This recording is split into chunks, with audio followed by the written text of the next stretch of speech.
Mason getting set to go against Rockford here, but before we touch on that, let's touch on the week of practice. What do you guys hope to work on after that series with Grand Rapids? Yeah, a long week of practice here and got to work on a lot of things. I think one of our focuses was definitely the offensive zone, and especially in front of the net down low, trying to win a few more battles and create a few more chances offensively for ourselves in that area. So, we're through 3 or 4 practices here and definitely emphasize that quite a bit. What can you say about that series in Grand Rapids? Because it didn't feel like there was a whole lot of offensive chances for either team in that 2-game series. So what are you hoping to do to get more, maybe whether it's traffic to the net or just general, quality chances on their Rockford goal this weekend?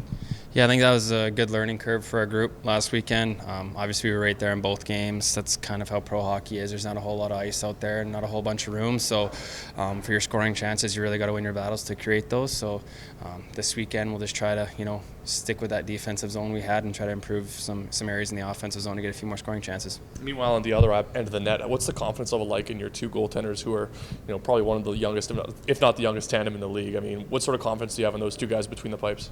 Yeah, they've been fantastic. Dom and Millie, they've been unbelievable for us so far, especially this last weekend. You've seen some huge saves and some really close games and at key times. So, the group's got a ton of confidence in them. Obviously, they're young for this league, but they're doing a great job and learning as they go. So the youngsters are doing a great job. Even Dom got mic'd up today, so he's climbing up the ranks pretty good here.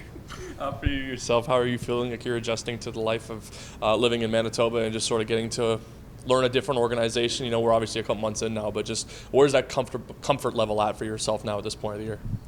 Yeah, I think it's still a work in progress.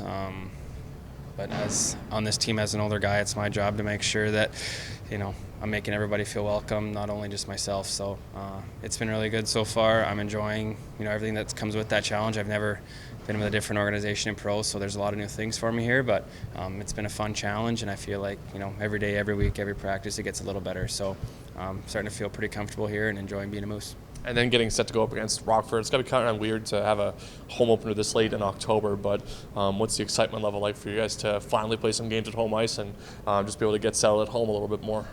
Yeah, I think honestly starting on the road is a nice thing. As a group, you get to kind of learn each other and the tendencies and just spend a little bit more time together on the road. So I have no problem starting with that start we had, but it's definitely going to be nice to get in front of our home fans here, play our first game of the season at the Canadian Life Center and try to get a couple wins.